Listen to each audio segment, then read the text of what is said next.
Ce qu'on remarque dans notre sondage d'intention de vacances hivernales, c'est qu'il y a quand même 6 Québécois sur 10 environ qui vont prendre des vacances cet hiver. Des vacances quand même un peu plus courtes, avec un peu moins de budget qu'en été, mais quand même. Et parmi les voyageurs, il y en a presque le tiers, les chanceux, qui vont aller dans le sud cet hiver. Donc, les destinations traditionnelles, on parle de la Floride, le Mexique, Cuba et la République dominicaine. On voit un petit peu de changement dans les destinations en conséquence des ouragans l'automne dernier. Le Mexique est plus populaire qu'à l'habitude. C'est une destination qui a été où il n'y a pas eu d'impact par rapport aux ouragans. C'est ce qui explique un peu sa popularité cette année.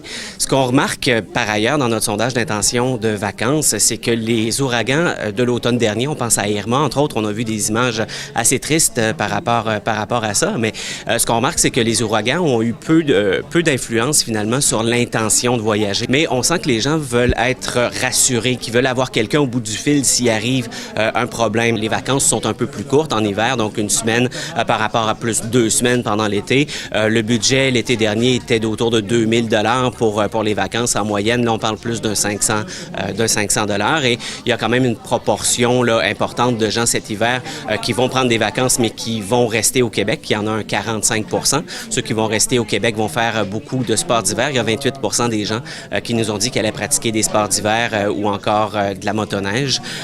Et c'est la région de la capitale nationale qui sera la région la plus visitée selon notre sondage d'intention de vacances. C'est Montréal qui arrive en deuxième et ensuite la région des Laurentides.